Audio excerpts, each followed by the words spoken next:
Yay. Yay. All right. Thanks everybody for joining us. We have lots and lots of folks on here. Everybody's muted and we can't see you, but we hope you're listening and we hope you're watching.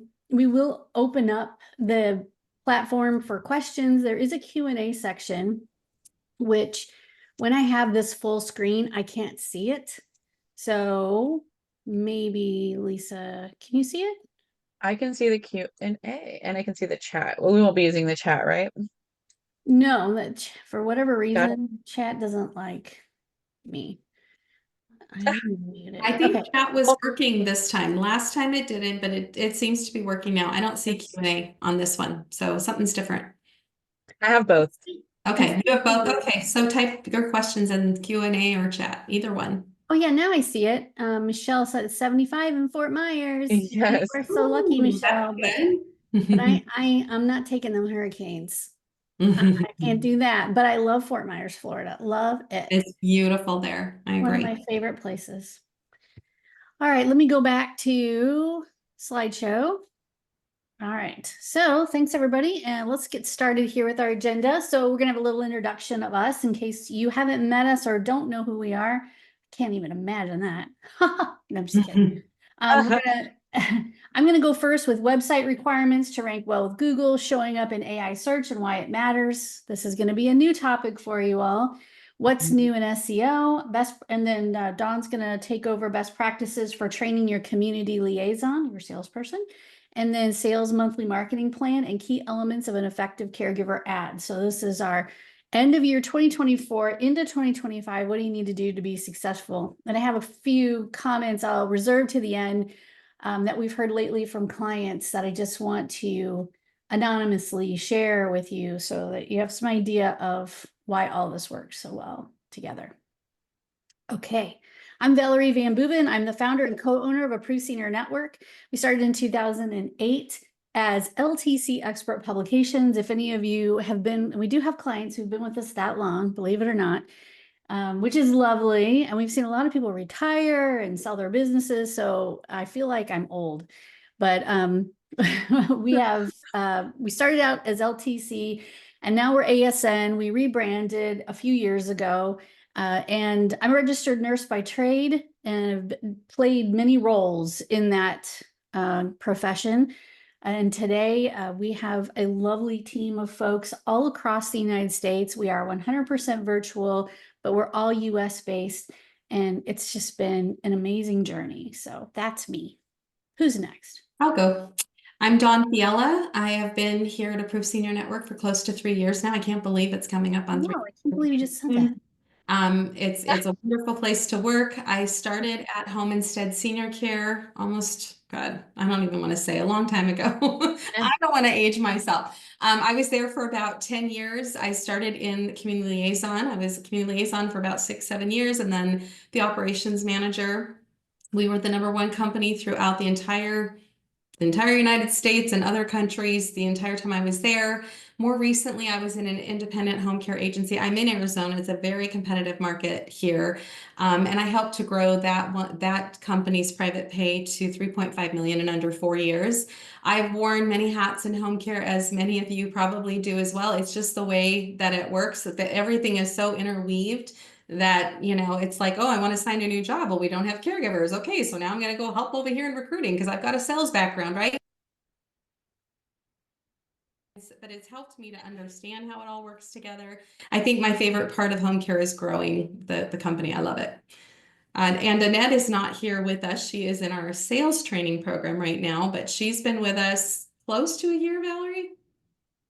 I think it's pretty close to a year now. She is running our 12-week live Zoom training. We have several people who've been through it. They're doing really, really well. So if she were here, she would love to be here, but she's busy training right now. So we're gonna let her do that. And she has a very big background in home care as well. She started, or her last was at Touching Hearts in New York.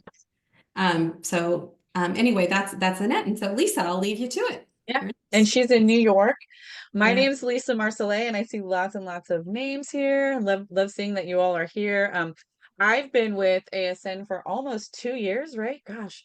And I have worked in home care worn all the hats you can imagine because you just can't stay in your own lane in home care. I mean, it's just that unique to where you just have to touch everything. And before that, I was in newspaper and internet marketing. So before, back when the newspaper was cool, before the internet killed it. And then I learned lots of cool stuff online as well. So I always thought this was just the perfect fit for me. I am your client happiness person. So I love chatting with you and talking with you about all your programs and making sure that you're, participating and that we're doing all the things. So yeah, I'm just happy to be here and a part of your journey. Call me, ask me anything. Oh my Welcome. gosh. If it weren't for Lisa and Dawn, I mean, I'd jump off a bridge some days. They are so good at what they do. I would just want to I have to stay in my lane and just do the internet stuff. They're so good at what they do. Oh, I love it.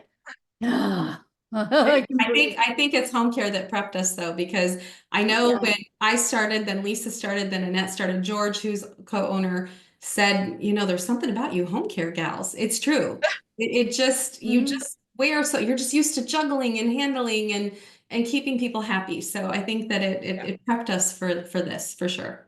Well, I And we can love it. honestly say that our customer service is like not 10 out of 10, it's like 45 out of 10 because of these ladies. Because if it were for me, I don't know. Anyway, all right. So I'll keep Sure. going here. We'll keep We going love and it. sharing. Okay, so also there is a Q&A section and Lisa's gonna watch that for me because I can't see it. But if you have a question as we go, please just go ahead and put it in the Q&A thing on your little dashboard that you have, and we'll just go through and answer in the order received. We'll take a little break once in a while throughout the slides, so don't hesitate to just throw it in there because if we need to rewind on a topic, we certainly will. All right. So everybody wants to know, most people want to know, how do you make my website rank well in a Google search? I'm located in Fairfax, Virginia, and it's a very competitive market, or I'm in Miami, Florida, or I'm in Manhattan, New York, or I'm in, Phoenix, Arizona. How do you get my website to show up when somebody types in keyword phrases that I want them to type in? And so that's what I'm going to talk about. So what I want you to do is take out your phone, take a screenshot, or if you're on a computer, take out, if you can screenshot this, because I just put it, instead of having 15 slides about this, I put it all in one slide because I'm not going to go deep on any single one of these, but I want you to see how hard it is to make your website rank on page one, especially if you're in a really competitive market. And I always give this analogy. If you are located in West Winnemucca, Nevada, I can rank your website today. But if you, there's nothing there, right? But if you're in Las Vegas, Nevada, it's going to take a long time because you have, and by long time, what do I mean? It depends. It could be 3 months, it could be 6 months. There's all kinds of variables that go into that. So the first thing we all need to remember is that conducting keyword research is really important. But the reason you want to use an organization to do this for you that has a background in home care is for this reason. Over the years, we have had lots of people come to us and say, rescue me. I have signed up with some goofball place and they are doing nothing. I don't rank for any of the real keyword phrases. And so we will do a little investigation and look at the website and see what keyword phrases they're search engine optimized for. And we realize that they're completely wrong. And it's because whoever did it is not someone who ever worked in home care and they just don't understand the industry. So in other words, if you were to look at keyword research, you would see that the word home care jobs or home care careers is one of the #1 searched keyword phrases in the United States. That's because of the caregivers, right? You don't want to rank your website for that. Maybe you do for your, one page of your website, your careers page, but not your whole website. And we've seen goofy things like that. So please understand that conducting keyword research is really important. And we do it all the time. It's not a one and done. We kind of know because we've done this for so long what keywords work, but we also know that, different places and different organizations and different geographies need a little bit of a tweak here and there. Optimize on-page SEO. That is a long little phrase that means make sure your pages say who you are, where you're located, and what you do. Who you are, where you're located, and what you do. If your website pages don't say those kinds of things, then you will never be found. Create high quality content. The content on your website, it used to be, well, it still is today, that I see a lot of websites that just have a bulleted list of services and that's it. And if you're going to compete against Home Instead, huge website. I don't know if you know this, but if you are have a Home Instead in your area and you go to their website, their local page or their local set of pages that they have for their website, it's connected to every other Home Instead across the country. So that website is actually not just the 5 or 6 pages of the people that are local to you. It's hundreds of thousands of pages. That website is enormous. Not only that, they have a great brand and they've done a great job of branding themselves. Home Instead, that keyword phrase used to be one of the #1 search keyword phrases in the United States because they have branded so well, which I'm going to come back to pretty soon. So you want to make sure that your website has a lot of good quality content on it, not just a bulleted list of services. I could rattle that off in my sleep. I know what your services are, but for SEO purposes, that needs to be long form content. Ensure mobile friendliness. Always look at your website on a mobile device and see what it looks like. And ask a friend, say, what do you think of this? And ask them to look at it. Do you know how to contact me? If you were on your phone and looking for home care services and you clicked on my website, does my phone number show up there and is it clickable? Or a form? There's a button that says contact us? Can you tell how you're supposed to get a hold of me by looking at this phone? Make sure you know, because that can, as time goes on, most of the searches, greater than 50%, are done from mobile devices. Improve your site speed. You want to have an A rating in speed. We do speed tests all the time, not only on our own websites, but on other people's websites. And if you're slow loading on mobile specifically, Google's going to say, you know what? No, because Google wants the people that are using them as a search engine to have a good experience. So if it takes, even 5 seconds for your website to fully load, Google's not going to put you on the first page of Google. You have to have a speedy, well-polished website on mobile. Quality backlinks.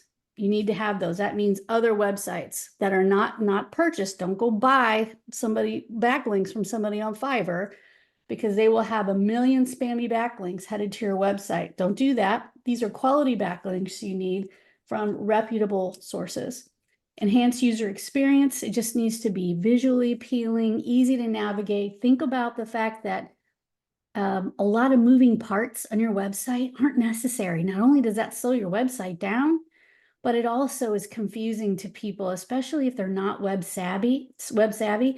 Seniors in particular, they don't need a lot of don't make your website loud. Make it simple, clean, and easy to navigate. Leverage local SEO. We'll talk about that. Monitor and optimize using analytics. Of course, everybody needs to have Google Analytics. You should know how many people are coming to your website and stay updated with SEO trends. Now, because you're home care agency owners, I don't expect that you're going to stay up with SEO trends, but I can tell you from doing this for so long that it changes every year, every 6 months. We're doing something different. We're doing something new. We're making sure as technology advances, and you're going to see this in the next slide, so does SEO. So if you have any questions about SEO or your website, go ahead and put them in the Q&A. Anything I need to address yet? Yes. So I do have a question about keyword phrases. What makes the biggest impact? Is it pay-per-click? Does increasing your pay-per-click make the biggest difference in competitive markets? And then a follow-up to that question is, what are the top 3 things that, if you were to pick 3 in this diagram, what would the top 3 be? Ooh, on-page SEO. Okay, I'll do my top 3 first. That's pretty easy. Site speed, on-page SEO, and leveraging local SEO. Those three would be my top, but those also kind of include the high quality content. So that would be my top three. Now, what was the first part of it? Keywords? First part was what makes the biggest impact? And then the question is pay-per-click, increasing your budget and pay-per-click, does that make a big difference in a competitive market? Okay, so pay-per-click is a whole animal in and of itself that is very expensive, more expensive than you think, and more expensive than you can even imagine, and to make it work. And also, having paid traffic to your website, a little, it might help a little bit, but paid traffic, generally speaking, is not an indicator is not helpful in the SEO world, in the organic world, because Google knows you're just sending paid traffic to your website. It's not going to give you any kudos for that. It can't. That would be against FTC guidelines, against advertising guidelines. So in other words, Google can't favor you because you're using pay-per-click. But if you're asking me, does increasing your budget on pay-per-click help? It depends on who else is doing pay-per-click. If you have somebody who's better at pay-per-click than you in your local area, then, or has more money to spend, it doesn't matter how much you increase your budget. If you're not doing it right, pay-per-click is complicated anymore. And it can definitely backfire and you can get a whole lot of nothing. So that's a whole conversation in and of itself. Okay, I hope I answered that in some way. All right, let's keep going. And there was one more question that just came in about site speed. Just if you could, I guess when you chose your top three, a little bit more about site speed would be helpful. And maybe you're getting to that. Sure. Site speed is how long it takes your website to load on a desktop and how long it takes your website to load on a mobile device like a phone. So back in 2018, Google said, all we really care about is the mobile experience now. So desktop is fine, yeah, but mobile is where it's at. So your website needs to load super fast on a phone or an iPad or whatever. So desktop is always important, but mobile speed is what makes a difference. So if your website takes a really long time to load, people aren't going to wait around. They want it like this, And so if it takes 5 seconds and I'm 1,000, 2, 1,000, 3, 1,000, and I'm still waiting, I'm moving on because your website's broken, even if it's not. So that's what I mean by website speed. It needs to, 1 second, it should be 1 to 2 seconds. It should be fully loaded and easy to use. Okay. And I don't know if you want one more question on that, but follow up to that is how do you increase that site speed? Well, you should have a website built by us. Yeah, exactly. Well, there's lots of ways to increase website speed. First of all, your web developer should know how to do that. So you need to go to your web developer and say, hey, I think this is loading slow. Can we fix it? There's all kinds of code behind the scenes. If you have lots of moving parts, like numbers that are flashing by, we've taken care of 200 clients and 50% of them are happy and blah, blah, blah, or whatever. You know how people have like, or things are going like this when it loads or whatever. A video that plays, please don't automatically play a video. But if you have a video that needs to load, all of that is a big no. And the reason, and there's ways around that, but it just slows your website down. So the stuff that looks pretty to you may be a lot of fun and it looks amazing when it loads, but that doesn't mean it's a good experience for everybody. And it doesn't mean that it's going to load fast. So talk to your web developer about that. Okay, showing up in an AI search and why it matters. AEO. This is new. I bet you haven't heard about this, so we're gonna just kind of keep it simple. Some people love AI and some people do not love AI, and I totally get it, but I'm gonna tell you that it's not gonna go away, no matter how much you love it or hate it. AI is going to drive a lot of things. It's going to drive content. It's going to drive how we do stuff. It's going to have impacts all over the place. One of the ways it's going to have an impact on business owners like you is that people are going to start using AI as a search tool as opposed to just a Google search. And I'll show you some examples of that in just a minute. It's here to stay. So while you don't have to be an expert in AI, you need to understand that it is going to be important to your business if it isn't already. And it can level the playing field in a few ways, automating some of the things that you don't want to do every day. And some things that you do, all softwares that you use are already kind of an AI setup. So you're using it probably in some form in your business already. It frees up your time. So it can help you if you use email marketing. I mean, all of our clients, whether they know it or not, have some form of automation. And the systems that we use know only to send this email to these people who are tagged with this tag, or only to send to referral sources, or only to send this email to consumers. So you're kind of already using AI anyway. And it will be effective in helping you with data. So lots of data and policy regulations will be out there, but you can make sure that your data that you have, whether it's customer data or it's just your numbers, all of that stuff can be generated with AI. If AI understands your business, your documentation, the things, the frequently asked questions about ABC Home Care, and all of the data that goes into it, you can definitely use AI to help you understand what moves you should make next. So that's more of the financial world of AI, but it doesn't replace human creativity. So I will say that we have experimented with AI in many, many ways, and it does not replace the personal touch for our business or for your business. That is not what it's designed to do. That is not what we want it to do.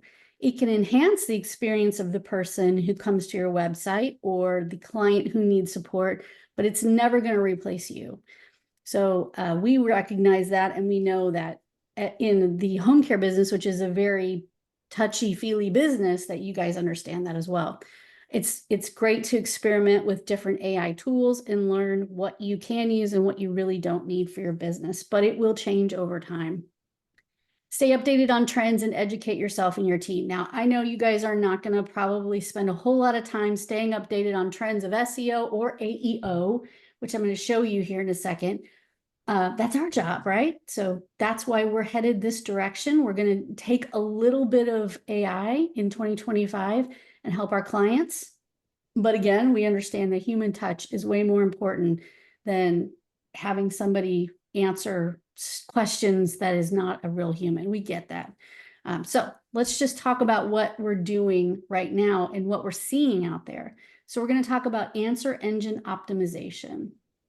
So what I did was I took the big AI platforms, Google Gemini, ChatGPT, which you've probably heard of, and there's a few others you're going to see on these screens. And I asked it a question, and I want to show you the answer. So you're going to see some comparisons here, and I'll give you my opinion on what's going on. So what I did was I asked all of them kind of the same question. So for Google Gemini, I asked, give me a list of the top 20 home care agencies in Fairfax, Virginia. I don't know why I always use Fairfax, Virginia as an example, but I do. And it did. And it gave me, Google Gemini gave me the list. And at the very bottom of the screen, right above our copyright thing, it says Google top 20 home care agencies in Fairfax. And then you can click on view sources.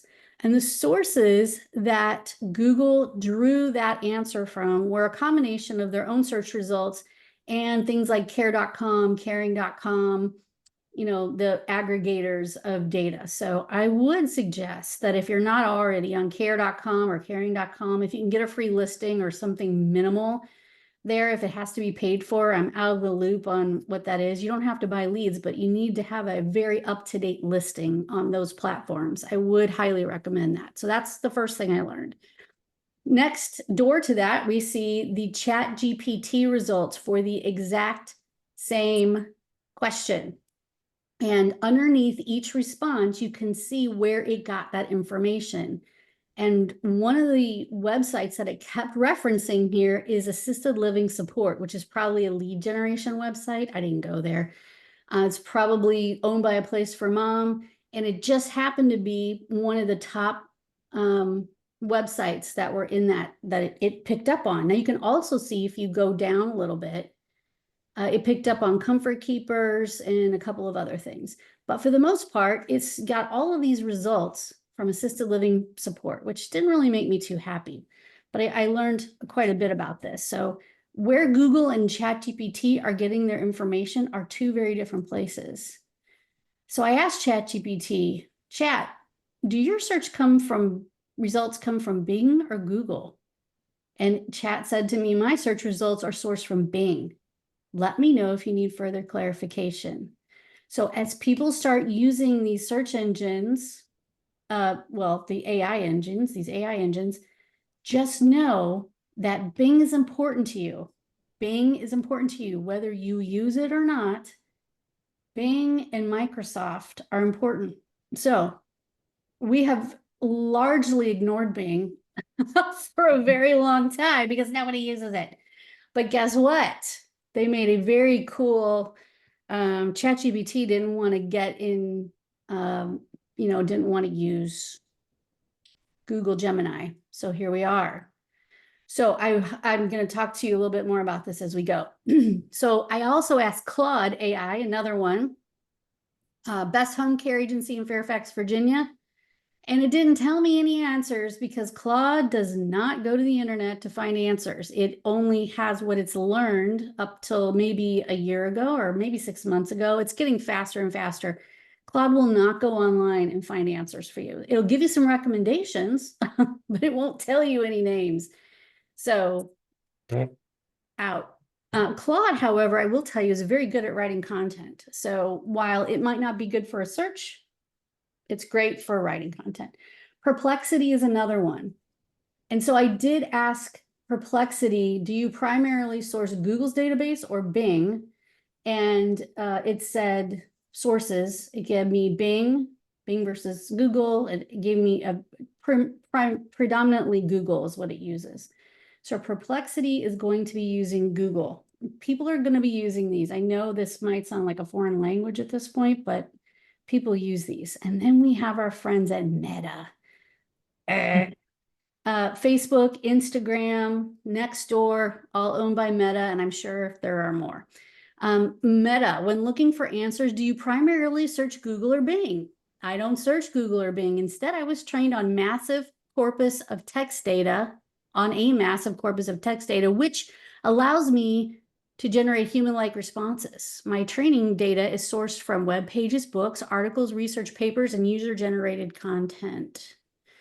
So, and then I asked it to give me top 20 home care agencies in Fairfax, Virginia, and it gave me the source, which was from Google, and the answer came out of carepathways.com. So if you're not listed on carepathways.com, you will need to get listed on carepathways.com. So Meta, it's probably using a variety of things, but it certainly said it didn't, and then it went to Google and found the answer and gave it to me. Microsoft Copilot, another one using Bing. And this is the answer it gave me. And here are some of the sources that it used. Caring.com and careyaya.org. Do you use Bing or Google? I use Bing, of course. Microsoft is Bing. All right, so check your business listing on Bing. You probably have spent a lot of time, I know we do for our clients, making sure that your business listing is very good on Google My Business or Google Business Listing. It's good, and it should be. And you should spend a lot of time on that. However, if you haven't taken an adventure over to Bing and looked at your own listing, you should do that.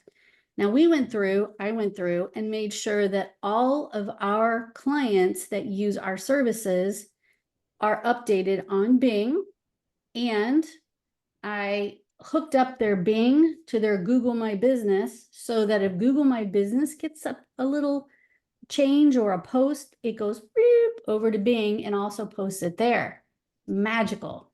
So if you're not updated on Bing, please go take a look and make sure you have a listing and see what it says about you.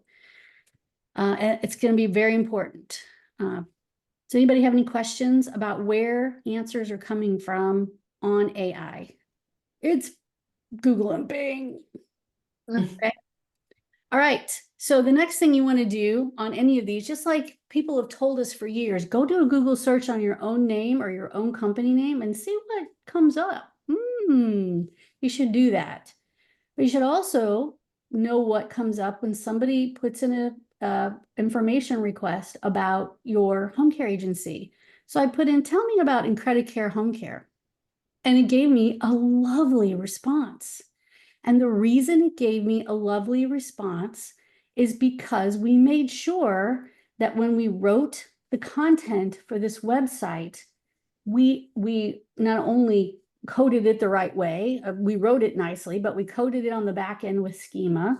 We made sure that anyone, anything, any person who came there would get a nice AI description of everything that they do and all the places that they serve. This is a beautiful example of what you should find when you put in your own business name. If you're not finding something like this, then let's work on it. You should have a very nice summary of your business on here. And then I asked Perplexity the same thing, and it gave me a little bit of a different answer, but it gave me all the sources that it used, and it gave me all the information I needed. So it was a little bit different, but pretty much the same stuff. I was happy with it. And then I asked Meta the same thing.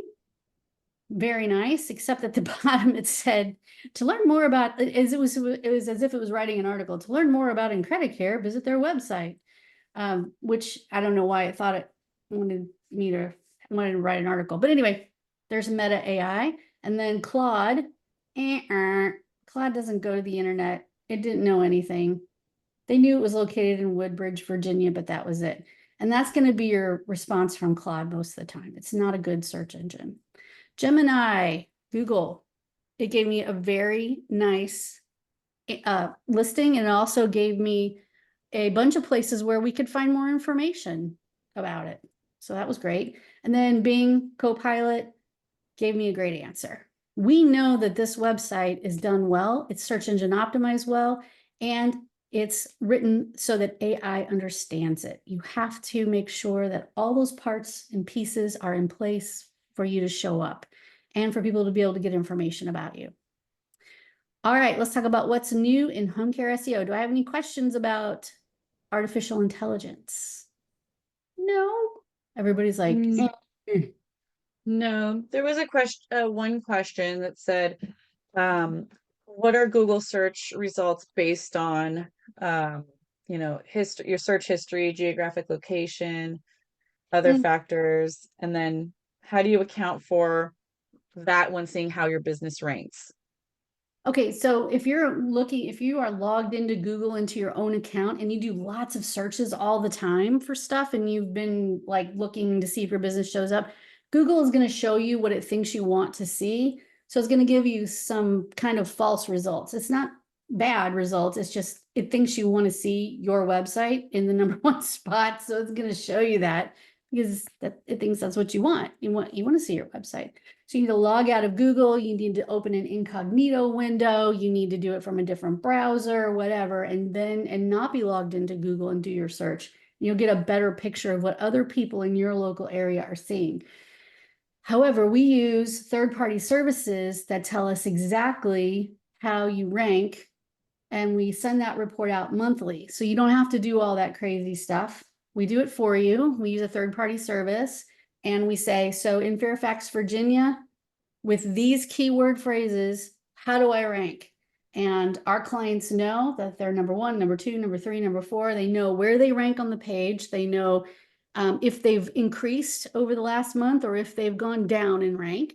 They know all the things. So having a third-party software generate that for you is really the best way. And having reporting come to you monthly to show you your ranking on your main keyword phrases is mandatory. If your SEO person's not doing that, then they're not helping you. You need to know what your SEO person is doing for you every month. All right, so let's talk about SEO, what's new. So AI-powered content creation. Yes, people are using AI to generate content. And here is the rub.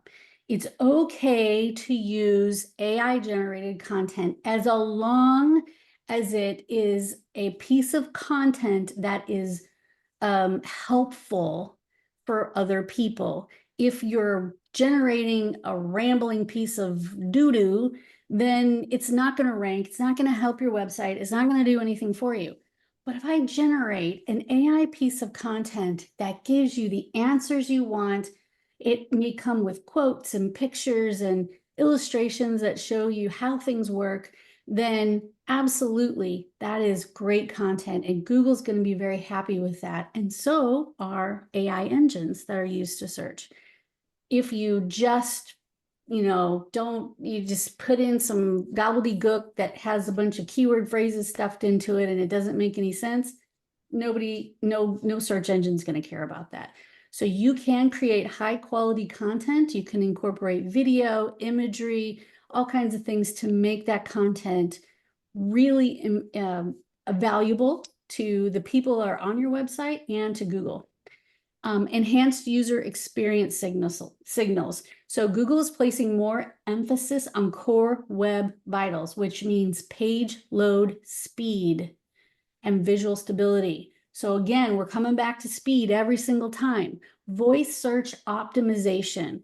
So a lot of times what we do when we write content, we ask Google or whatever search engine or whatever artificial intelligence we're working with, we're going to ask for 7 frequently asked questions written in an NLL natural language.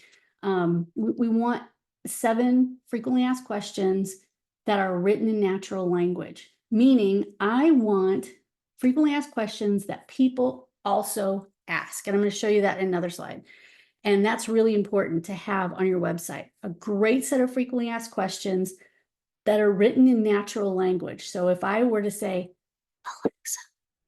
Alexa, tell me about the weather today. If I say it too loud, she's going to talk to me. Alexa, what's the weather today? 23 degrees. We've gone up a little. But if you ask Alexa a couple of other questions, you're going to use a natural language and she's going to understand that. So we want to write in natural language so that AI understands it. EAT focus. I know it's hard to know what all these crazy things mean. Google wants you to have content that demonstrates expertise, authoritativeness, and trustworthiness. So we ask you to make videos. Our clients, we ask you to make them to make videos. We ask them to make an authority or a trust video. And it's hard. It's hard to look at yourself on camera, but it makes a difference. So keep doing video. We're going to hone in on video, maybe do some clinics with video, and maybe get a few videos done on either not on Zoom, but together in 2025. In local SEO and hyper local targeting, we want to make sure that we are targeting everything local to you and make sure that all of the things that we talk about on your website are very local to your office location. Okay, brand is king. Brand, brand, brand. So here's the thing I get a lot from our clients, and I want you to understand how important it is. The name of your company is your brand, and it's super important. So I will hear, I don't care if I rank #1 for ABC Home Care, insert your company name. I want to rank #1 for home care. I totally get that. You do. I know you do. And we want you to rank #1 for home care too. However, don't discount the name of your company.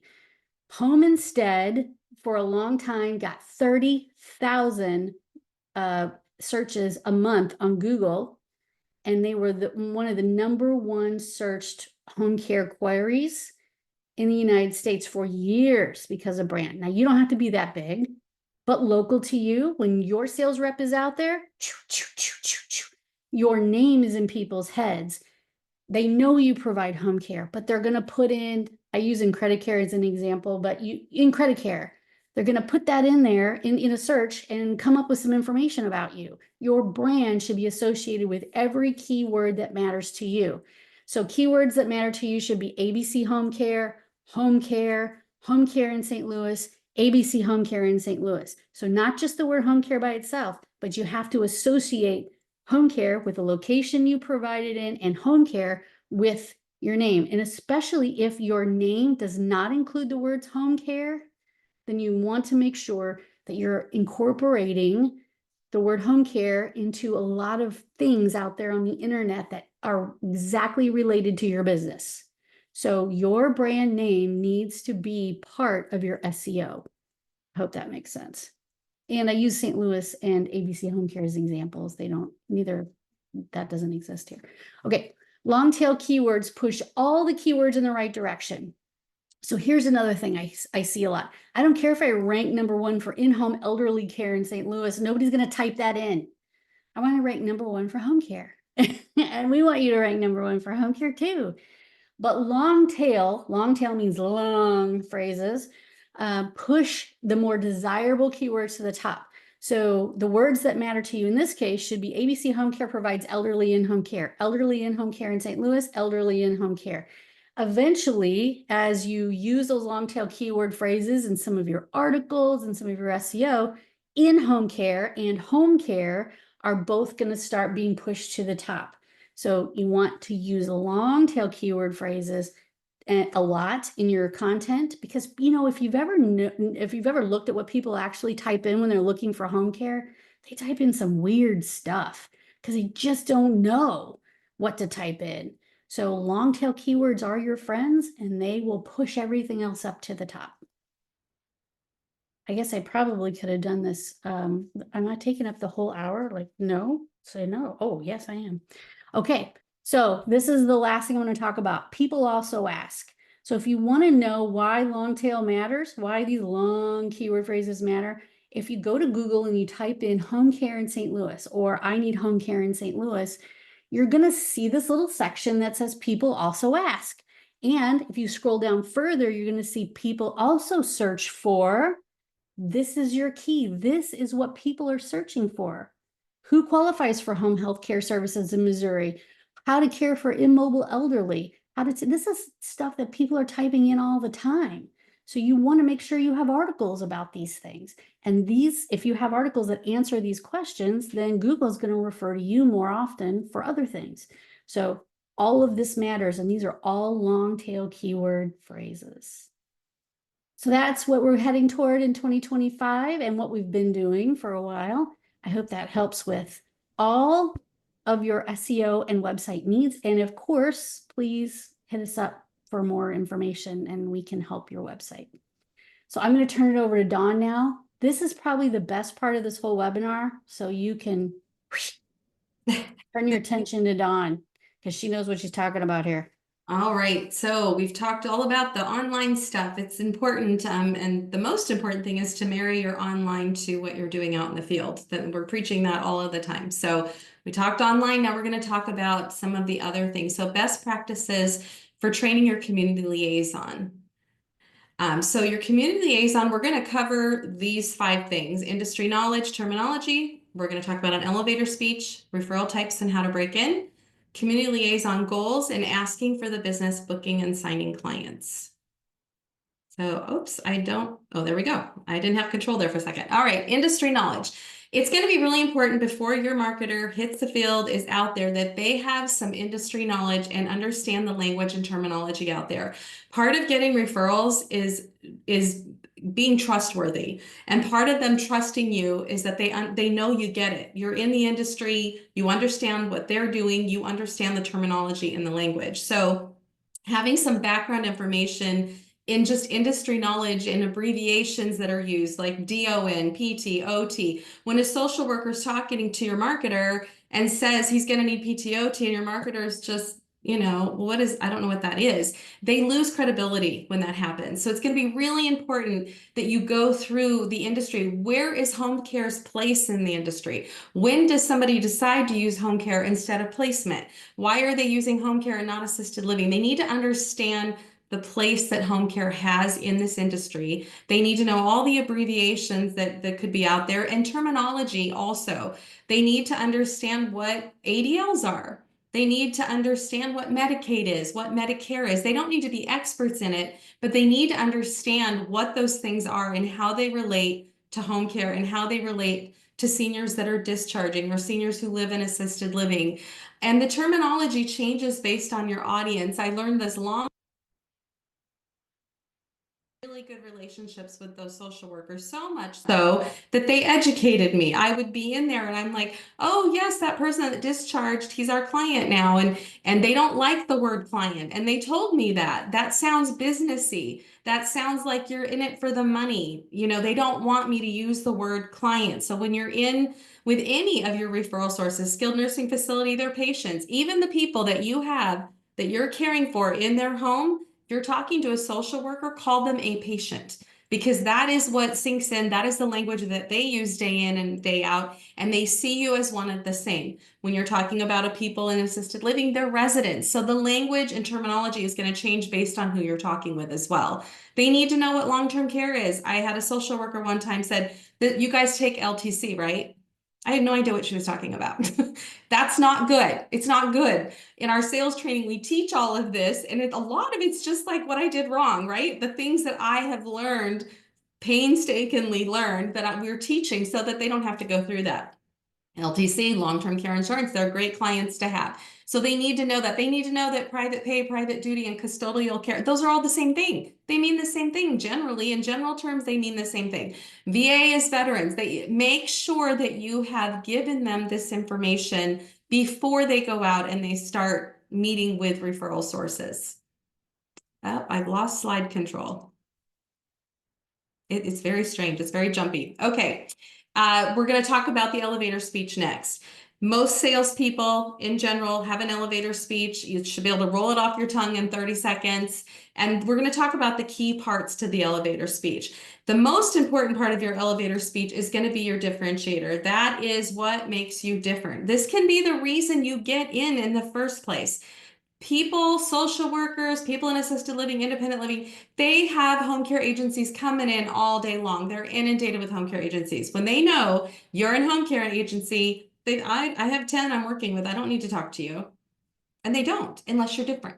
So you have to have a reason. You have to have something that's different. So the key elements are an introduction. The introduction should include your name, company, what you do, where you do it, and be sure to include a solution we help seniors with in your introduction.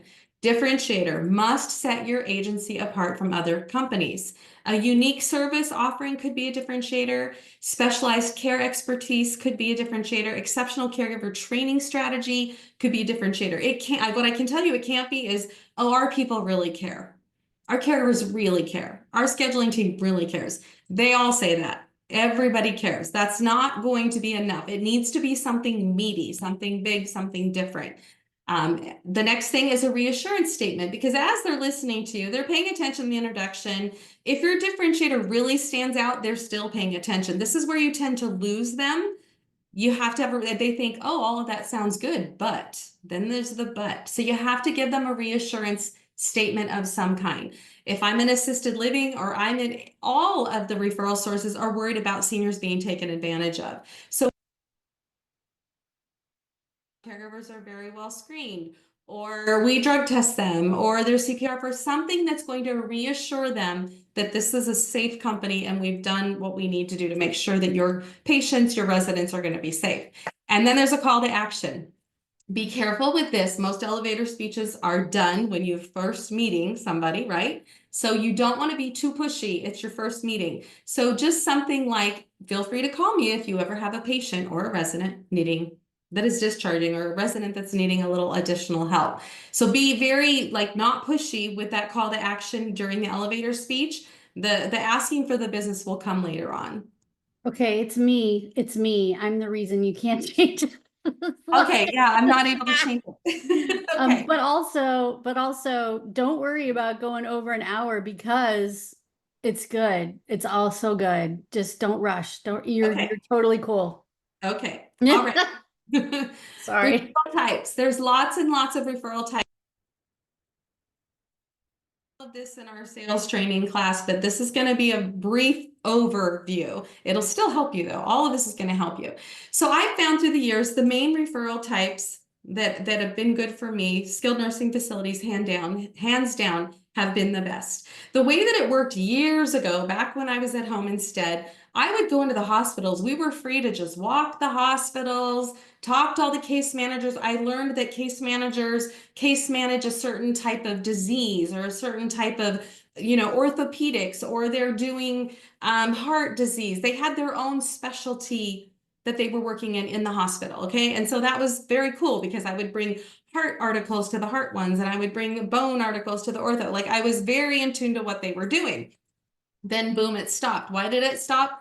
Hospitals or insurance maybe has decided it's too expensive to stay in a hospital for a long time. So we're going to discharge to skilled nursing facility. So then all of my referral sources in the hospital started saying, you know what? We're not sending them home anymore. They're not going home anymore. They're now going to skilled nursing facilities. If I were you, I would start marketing there as well. So I did that. Then the hospitals, they still have people going straight home, right? But not the way that they used to. Plus, they're very difficult to walk the halls and get in. Skilled nursing facilities is where they go before they go home. You have everybody there is discharging, right? And if in the short-term side. So that's a very good one. What's happening now, though, that I've noticed, I think the hospitals are missing out on some money and because they don't own skilled nursing buildings. So now they are opening rehab hospitals here in Arizona.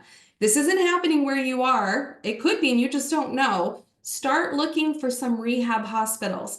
This is a hospital that's in the same parking lot or very close to the hospital, that's owned by the hospital, and they get discharged now, not to a SNF, to the rehab hospital.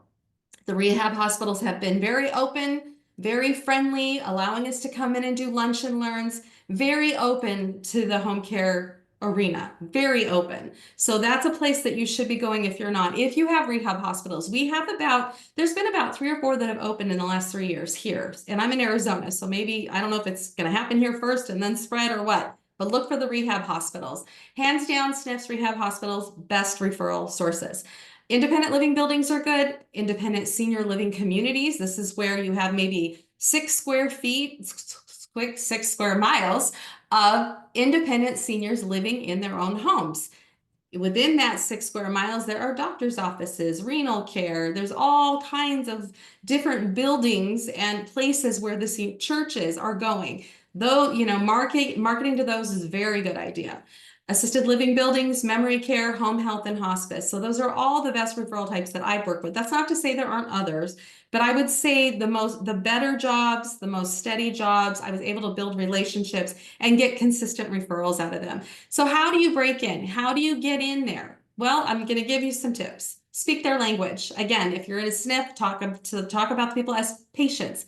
They're patients, not clients.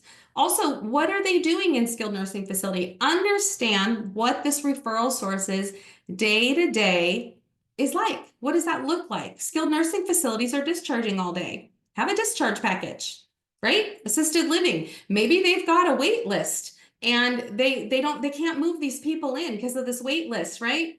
Maybe you can offer to take care of them at home until their turn comes up. And you're going to talk about how wonderful their assisted living building is while you're caring for this person until there's a spot for them that opens up on the wait list. There's always an angle, there's always a way to work with every different type of referral source. Go often, go every 8 to 10 days. I know this sounds like a lot. I know that even the referral source will say, oh, you don't need to come by every week. I love you. I'll always refer to you. They don't even know that you need to come more often than that. I can tell you, I had referral sources in my back pocket. They loved me. They sent me everything. I would go on vacation for a week. I would come back the next week and it would be crickets, quiet, not a referral in sight. They need you to come by. They don't know it, but they need you to come by every 8 to 10 days, or they're just off and running to the next home care agency that came in while you were on vacation or while you didn't make it that week. So go every 8 to 10 days. You should see every referral source once a month, face-to-face. You shouldn't expect more than that. One face-to-face a month is all you should expect. If they're calling you in more often, that's great. That's fine. But if you're initiating and you're wanting and expecting to see their face more than once a month, they're not going to refer to you. They don't have time to do that. So every 8 to 10 days you're going by, and once a month you're seeing their face. What are you doing the other times? You're leaving things behind. And I'll show you some of those here in a minute. So the leave behind, when you leave something behind, always call or text or email and let them know. I just left you something. I always do this while I'm still in the parking lot because in home care, You're just running all day long. And once you leave that parking lot, your chance to do that is gone. That's how I've trained my marketers. So before you leave the parking lot, you've texted, emailed, or called them, left them a voicemail, letting them know what you left and a quick one-liner as to why it matters and what's important about it. Offerings and programs that support them to make their job easier. Discharge package, skilled nursing facility. I can't stress enough how well this works. Communicate. We have interviewed social workers across the country.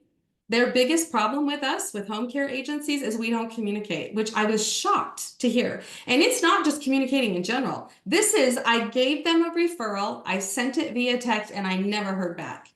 I cannot imagine a home care agency doing that, but it was the common theme amongst all the social workers we've interviewed. I send a text, I tell them I have a referral for them, and I give them the information about the referral, and I never hear back. So then I don't know, are they working on it? Did they ever get it?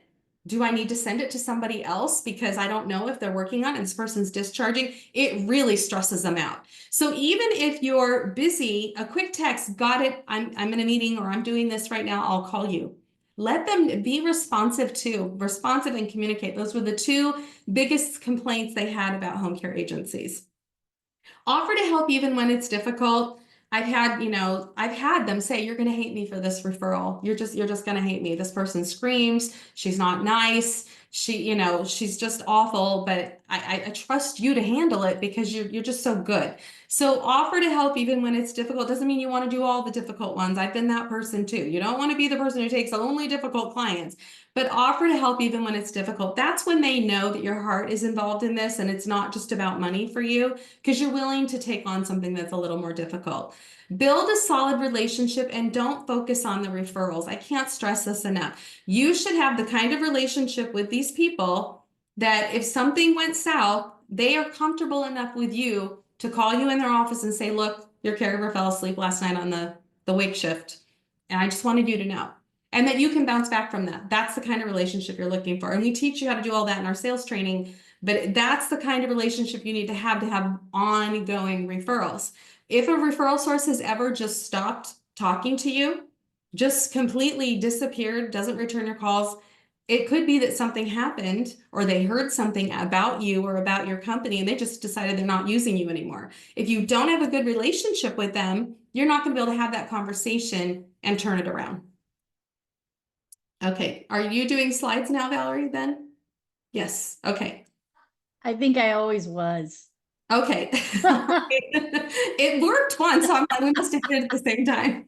That's magic. All right, community liaison goals. These are weekly goals. And I just had somebody that I met with a couple days. She goes, who can do that? That's so much. And it's going to depend on your geography. Like you probably can't do this in New York City, right? Because it's so, how are you getting to 40 to 50 stops a week? It's 8 to 10 daily. It's definitely doable in most places. Most parts of the country, most people that see this are like, yeah, I can do that.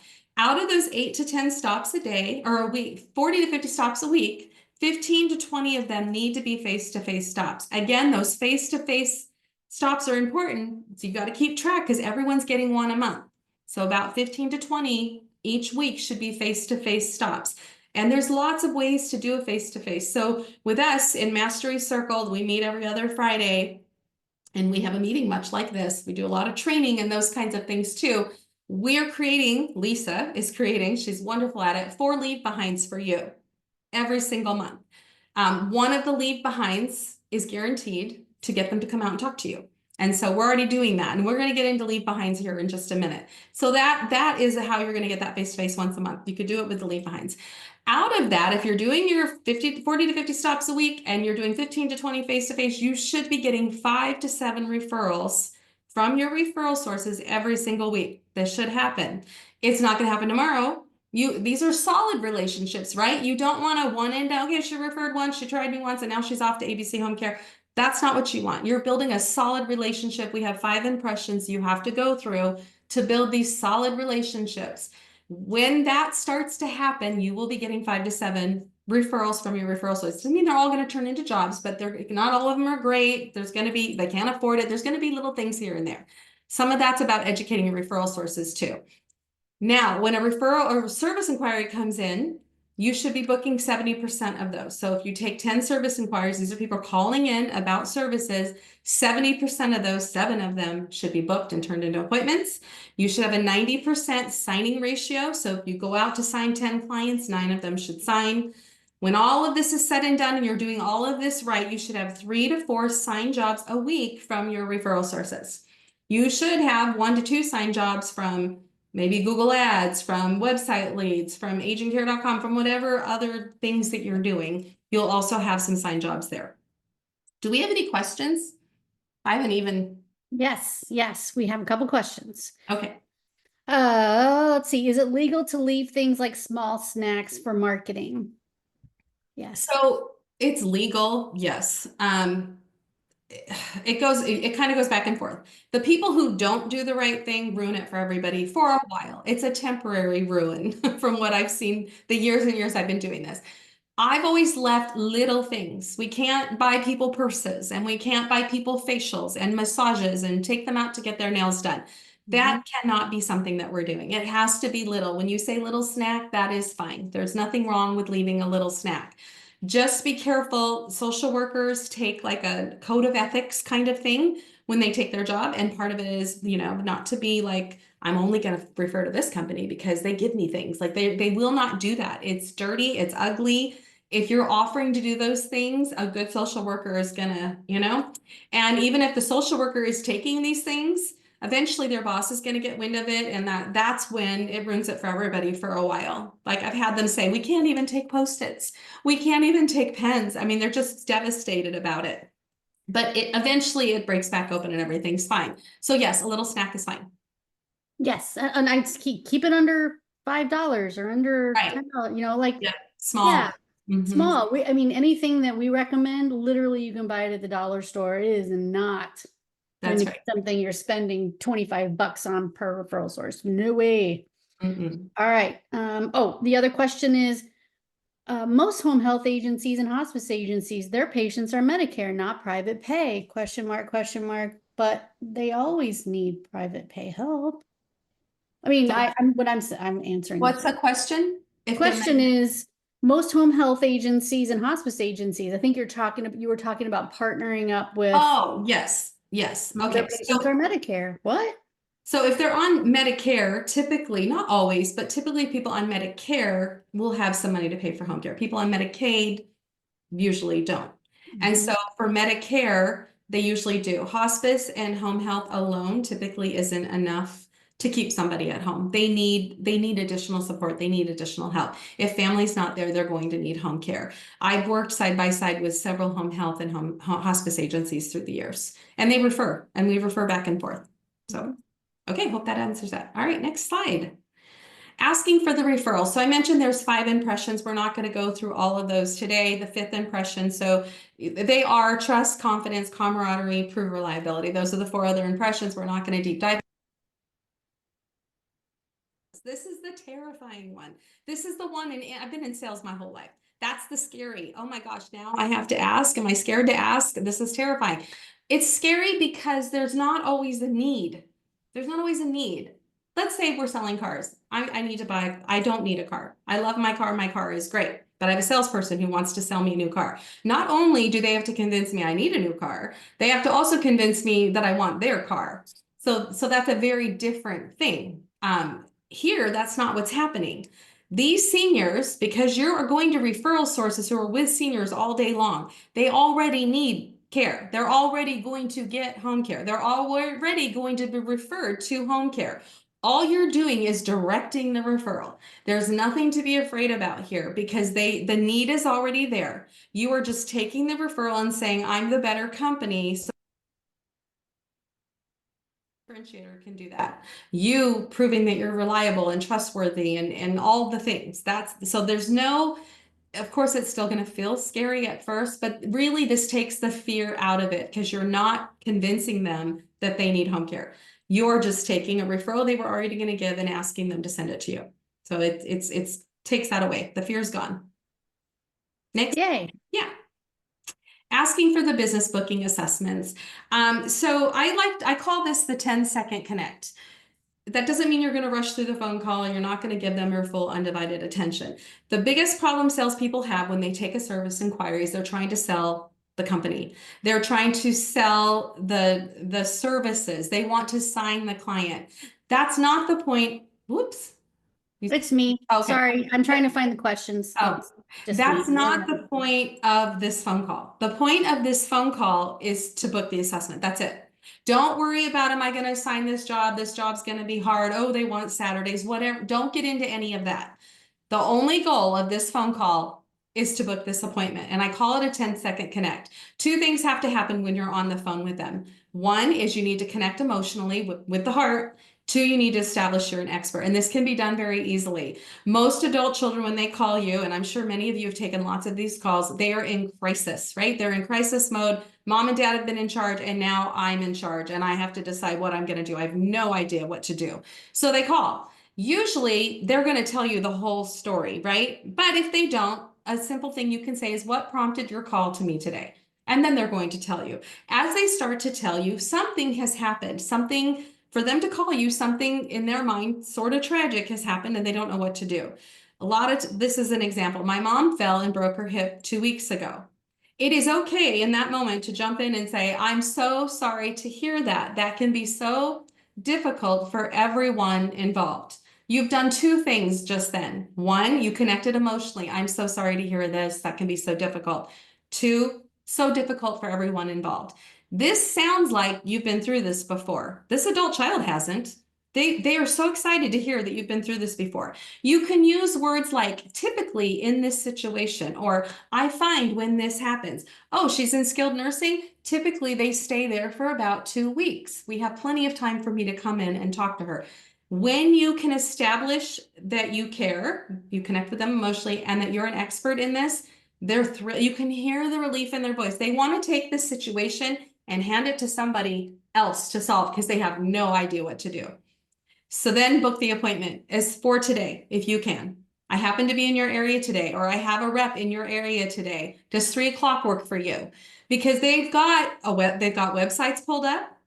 They have a list from a social worker. How do they get your phone number? They're going to call other companies, but if you can book an appointment, they're done. They're not going to call anybody else.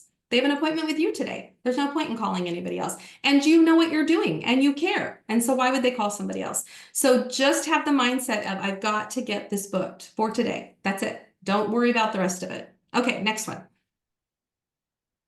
Asking for the business when signing clients. I've given you some tips about signing clients just in general. Never park in front of their home or in their driveway. They're going to come out. They're going to come out either before the assessment or they're going to come out after the assessment. Your car is not usually in a situation in which I always would think, oh, I'm just going to park. I've got calls to make. I'm just going to park right here and make my calls. They will come out to see you. So don't do that. I always told my caregivers not to park in the driveway either. If you drip oil in the driveway, they just never let it go. So don't park in front of their house. Don't park in the driveway. Be prepared. Read your notes ahead of time. You should know who's there. You should have mom and dad's name, brother, sister, whoever's there. You should have their names from the service inquiry. You should be getting those facts before you go in. It's nice to book for the same day because I still remember I just talked to her this morning. I don't have to read all of my notes. That's also helpful for you. Don't come too early. I'll absolutely never be late, but don't come too early. I have come too early and they're arguing about me and about home care and why am I coming? And I don't want to talk to her. And I've heard them. I'm outside the door and I hear them like having it out and I have to walk into all of this. So don't come too early. They're not always ready for you. I would say 5 minutes is okay. And definitely don't be late. I had a rep that was late all the time and the senior would call me and say, what, do they think because I'm old, I don't have anything better to do but sit here and wait for her? I have a life too. I mean, they don't like it, so don't be late. And they're a different generation also. They did their time. They were on time to work. They don't like it if you're late. Greet everyone when you walk in, even if the client seems incoherent or has dementia. As long as they're not sleeping, greet them. And the adult child will probably, oh, she can't hear you. She doesn't know what you're saying. It doesn't matter. It's disrespectful. And most adult children will see it as disrespectful if you just walk right past mom and ignore her. Like, unless she's asleep. And I would even say, oh, I see she's sleeping. Others, I would say hi. Because that's why you're there. That's the person. So don't leave them out. Ask for permission to sit down and where they would like to have the assessment done. Always bring a clipboard. Tell them I have a clipboard. We can sit anywhere. Where would you like to sit? because you're going to need to sit down, but you shouldn't come in and like take charge. Remember, there are probably people in the room that aren't so sure they want to do this to begin with. So you really got to, be very respectful. You should be able to tell when you walk in who wants the service and who doesn't. I've had adult children, they even sit on different sides of the room. This group wants us and this group doesn't. Don't shy away from the ones that don't. Try to figure out what it is that they're uncomfortable with. What, they're sitting like this. Try to figure that out and address those concerns for them. You need to show the need and how your services are the solution. A lot of times you're called out there because there was a fall or because they're not eating well or they're diabetic and they've been eating the wrong foods. Address that. Why have you been called out? We don't want that to happen again. So how can you put the services in here as a solution to keep that from happening again? As an expert, they're going to expect for you to probably tell them what kind of hours we're looking at here because you're the expert. They're waiting for you to say she needs 3 days a week. She needs, this is what I would in this situation, this is what I would suggest. So be ready to do that. You should have some sense of what's going on from the service inquiry. Reconnect with the person on the phone when you get there and suggest what you think. If they need bathing, automatically that's 3 days a week. Right now, but it's 3 days a week. And build the service from there. They're not going to want the caregiver sitting around. So what are other things that they could, does the trash can need to be wheeled back and forth? Does it need to be dumped? Are we using a walker and dealing with laundry in the laundry basket? Like you have to put yourself in that client's head and their life. And what does their day-to-day look like? And how are you going to solve these problems? And to get it signed, this has always been very difficult for people. For me, it's always just been the next steps are you give them this. And once the agreement is signed, we'll start looking for your caregiver. So a lot of times they'll like, oh, we'd like to start on Friday. Maybe it's Tuesday. Okay, well, we need to get the agreement signed. And once that's signed, we can start looking for the appropriate caregiver. So they know you're not going to look at the caregiver to the agreement side. It's a very easy transition from there. Any questions, Valerie? Oh, you're muted. Meh, sorry. Do you normally assign your liaison to do assessments and sign prospect, or should there be a separate person to do intake for new clients? So it depends on where the referral came from. So if it came from a referral source, they're going to want you to be that person in most cases. They trust you, they like you. They're going to want you to be the one to spend the time with the family. If it's a website lead or it didn't come from a referral source directly or someone that will be fine with it, then yeah, somebody else could go and sign it. But usually your community liaison, your marketer is the best salesperson in the company. Typically, I mean, that's why you hired them.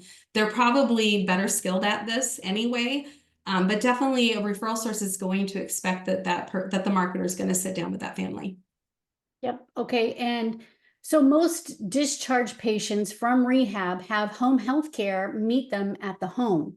How do I get the patient to understand that home health care will discontinue visits? So, well, we'll back up a little bit. If I have somebody who's discharging from skilled nursing, I'm going to sign them up in the SNF. I'm not going to wait for them to get home, and maybe you're not anyway, but I'm gonna offer, and this is gonna make the social worker's job easier. It also makes my job easier. I'm going to sign them up in the SNF before they discharge. So home care is set in place before they discharge. Before I go into that room, I'm going to ask the social worker, are they going to have home health? And if she says yes, I'm going to set the stage for that before they ever leave the SNF. And I'm going to tell them, I see that you have home health coming in. Understand that this is short-lived. It's not going to be a long time, and they just come for an hour or so, a couple times a week. And it's only until they see the need's not there anymore. So it's not going to be long-term. You still are going to need the caregiver. So that's how I handle that. I always want to know who else is going to be in the home. I can't tell you, and I learned this from not doing it that way. Oh, home health and hospice, or hospice is coming, I don't need you guys anymore. Or home health is coming, I don't need you anymore. One does not replace the other. They complement each other. So sign them up in the SNF. It gives you more time to find the caregiver too. And have that conversation with them before they discharge. So there's no surprises. All right, sales monthly marketing plan. Woohoo! We talked a little bit about this, the leave behinds. So they're getting 3 to 4 leave behinds a month. Out of the leave behinds, 2 can be themed leave behinds, 2 to 3. They're the fun ones. They're the July 4th. They're the Heart Month. They're the Valentine's Day. And you leave a little trinket that's like worth less than $1 with it, right? That's that one. The other leave behinds that you're going to do is going to be like a company kind of leave behind, something that my company, something unique to my company, a discharge package, a flyer that talks about how our caregivers are safe, facility specific work, maybe one that is for this is how we work with assisted living. This is how we work with memory care. This is how we work with home health. A work within the budget. We work within seniors budget. These are going to be company specific type leave behinds. And if you have a new referral source coming in, you're going to get them added to this. Usually with a new referral source, I'm going to hit them with the one that makes the most sense. The first lead behind someone in assisted living is going to get is how my company works with assisted living. If they're in memory care, same thing. That's going to be the first one they get. And then I'm going to start my themed ones and then I'll get them into my rotation. Everybody should be seen at least once a month. And so you need one lead behind that's going to get them to come out of their office and talk to you. And lunch and learns, you should have at least 2 lunch and learns a year with skilled nursing facilities. And the next slide kind of gives you a little more detail. So up on the left, you're going to do 1 company service specific per month. That's like your discharge package, something like that. You're going to do 2 seasonal ones a month and then 1 face-to-face a month. And we have some of our really cute ones Lisa created down here on the bottom as examples. And the next slide really breaks it down. So company service specific discharge package, boom, that's what that could look like. You can attach something to that, a little, you can tie it to a bag and have like a little goodie inside. Seasonal themed. Let us help bring in the new year with less readmissions. Have a sparkling 2025. We are attaching this to little small bottles of sparkling cider. And then a face-to-face, come one, come all, ABC Home Care, we're crafting cookies. I'm gonna go sit down in assisted living and help decorate cookies. So this is what a month could look like. Just to kind of give you, we've got December and January mixed up here, but either way, it just gives you an idea of what a month of handouts should look like. And you should be planned 3 months in advance. You should know what you're doing 3 months in advance and get all the things and supplies you need for them. And I want to tell you, if you guys come to Continuum Sales Mastery, which is every other Friday, we give you everything for 3 months out. Yes, So you don't have to guess at it. You know what to order, where to go to order it, and what little things you need to make or customize. And these ladies give you everything. All you have to do is take our logo off and put yours on, take my name off and put yours on. So you don't have to struggle with any of it. We even give you the link to Amazon for the cider or whatever that goes with it. We have a little give you the store. link. I would have killed for this when I was out there. I mean, I would have done anything to get my hands on this because this is the hard part. Running around is exhausting and all of that for sure. But being creative in addition to running around with your head cut off all day is too much. I couldn't be creative with all of that going on. I would have done anything to have get my hands on this when I was out there. That's why I'm providing it because I know how important it is. Okay, next slide. All right, key elements. This is the last section, guys. Thank you for holding on with us. Key elements of an effective caregiver ad. So there are 4 key elements: your headline, your benefit statement, call to action, and making it easy. In the headline, you need to grab their attention, pull at their heartstrings, and I always list a pay range in my headline as well.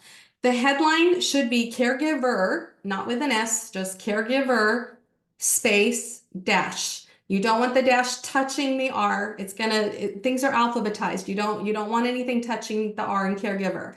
So caregiver, space, and then you can do a dash or you can just start your headline right there. Pull at their heartstrings. A senior near you needs your help. Help a senior stay home. If you want the good caregivers, the ones who really care, you have to pull at their heartstrings in those headlines. They're gonna go, oh, a senior near me needs my help, or seniors want to stay home. I want to help them stay home. I can do that. And then after the headline, dash pay range. Maybe you're 16 to 20 an hour. Do a range. Don't do just one rate because your competitors might be $1 more than you. They might be paying just a little bit. So do a range. That way the caregiver also has to inquire, well, what are they going to get paid? right? That helps them to reach out to you. So the headline's really, really important. Also, you need to rotate your ads every week. That's something else. Benefits. State your benefit early on in the ad before the rules and regulations. People love to say, you must have this, you must be this, you must have this. You must. Nobody wants to read all that. You want them to work for you. Put the benefit first. What are you? What everybody is with them. What's in it for me? What are you doing for your caregivers that will make them want to work for you and stay working for you? List your benefit right after the headline. Maybe you have caregiver parties. Maybe you have a bonus, whatever it is that you're doing. And again, you need to differentiate yourself with your caregivers too. You have two markets. You've got your clients and you've got your caregivers. You've got to satisfy both of them. Call to action. Call now. Place your phone number for texting. Texting is a game changer. Texting, calling, email address, put it in your ad. I know that it won't be linked, and Indeed and all those places don't like that. They want them to go through the Indeed process and all the things. I've always put text now to schedule an interview in my ads, and I put the phone number, and you know what? They're going to text. And they do text, and I get a lot done that way very quickly. Caregivers, you got to get them in the moment. They're very much like, this is what I want to do right now. They're very impulsive. Lots of them are very impulsive. I'm looking for work right now. If they can text you right now and get a response and get an interview scheduled right now, you're going to be the one that gets to hire them. Make it easy for them. Do not make them jump through hoops to work for you. I know that we need to vet them. I know that all of that is really important. There is a time for that. I always did a phone interview first, and I didn't make them fill out an application first. I know that sounds crazy. I know it sounds crazy. An application is daunting, and check your Indeed ads. Indeed has a system where they have to fill out an application. If they then have to come to your office and fill out another one, they're not going to do it. They're not going to do it. It's too much. It's overkill. Don't make them fill out an Indeed application. I never made them fill out an application. They fill out a short form. We have it in our caregiver recruiting program, a very short form giving you the information you must know right now. When you're interviewing them, if there's other things you need to know that would be on the application, ask them during the interview. And then when they come in for training, orientation, whatever you call it, that's when they fill out the application. They're there. They're there with you for the day, for 2 hours, whatever it is. That's when you can have them fill out the application. Make it so easy for them. They don't have to jump through hoops because they just won't do it. They just want to get hired. Whoever makes it the easiest is going to be the one that they work for. All right. Any questions? Oh, you're muted, Valerie.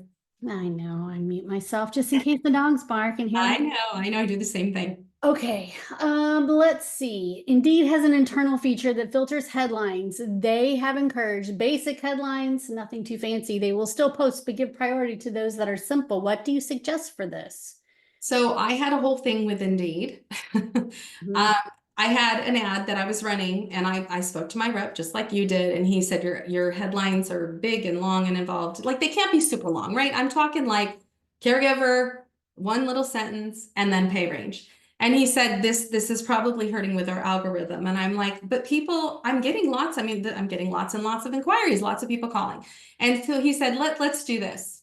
I will run you a free ad with a headline I create without the pay in the headline. His thing was the pay in the headline. He didn't like that. I will run one free in the same city, and the ad will be exactly the same, except he's going to do his own headline, and he's not going to put pay in the headline, and I'm going to do my headline with the pay. And I had twice as many applicants as he did. So, this was a couple years ago. The algorithm could have changed. Test it yourself and see what happens.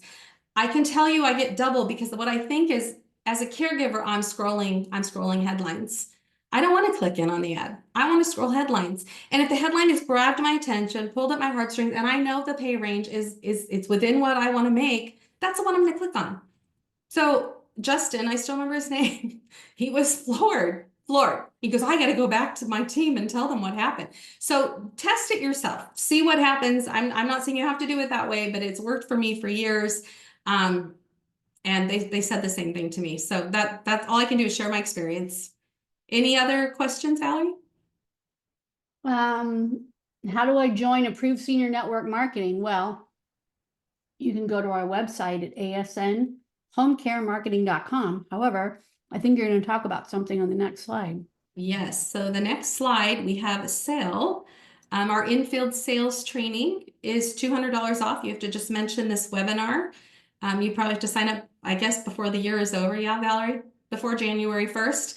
We also have a sale on all of our programs that, you know, the prices are all going to be changing in January. So right now, if you call, you can call me if you want, 314, I'll give my number, 310-6008. You can text, call. It's right here on the screen. I can help you with home care, with the sales training. I can help you with websites, SEO, all the things we've talked about today. If you want a text call, either one works for me, or you can email us at support. I'll get it there too. We'd love to help you, but yeah, this is a really good time because everything is on sale right now. We don't do that, Valerie, not normally. Is we George on never, here? we Have we told never, George we're doing this? Because George doesn't do this. George's listening. Uh-oh. We don't give discounts and we don't put No, things on sale. So, no. but we know that, you know, people are making some tax decisions too. If you need to get, you know, spend a little money before Rid of the some end of the money. year or whatever you need to do. But there's a whole plethora of programs, whether it's online marketing or in-person sales training kind of marketing. Either way, we can help. So, you know, even down to our monthly 2 times a month continuum mastery program. I mean, there's all kinds of stuff. So talking to Dawn is really your best bet because she can steer you to the right place. And So I can tell you, texting- I get asked all the time when I meet with people, why are you different? How is your company different? And I'm just going to tell you, we have 3 people on our team that have been in your shoes. We've been in home care for a really long time, and we are not a vendor. We are a partner. And I can tell you that is the biggest difference. I get asked, all 3 of us get asked so many, you know, oh, I'm hiring community liaison. What should I pay them? What should the commission look like? What happens? You know, I'm only getting like really like poor quality caregivers lately. I don't know what's going on. Well, let's take a look at your ad. Like we help with everything. Like it's just the other people, competitors, whatever you want to call them out there, just aren't doing that piece of it. And we just know home care so much, so well, all of it. So anyway, I just wanted to respond to that because I get that all the time. So there you go. Absolutely. And I was talking to a client yesterday who told me that a third of their revenue came from online marketing. So I would suggest that if you haven't experienced that, if that doesn't sound like something that's even, and this is not a small company. I mean, they are a small business, but they are in the 2 million range for annual billings. If you are in that position and you're not sure how much website marketing or sales is bringing in, Dawn's a great person to talk to make sure you know your numbers, your KPIs. She can kind of walk through that with you so that you do really know your numbers well. And I was happy to hear that online marketing was a third of their revenue because that makes my heart happy because we're the only people they use. So anyway, that was just a really nice ending to my day yesterday. That's great. Yeah. All right. Do we have any other questions? Yeah. Can we have a digital copy of these slides? What will happen is we will post the replay. We don't give out our slides, but we will post a replay for you and you can screenshot anything you want. All right. Okay. All right. Thanks, everybody. Thanks for hanging out. It's great to see you all. Have a All great right. Bye. Bye-bye.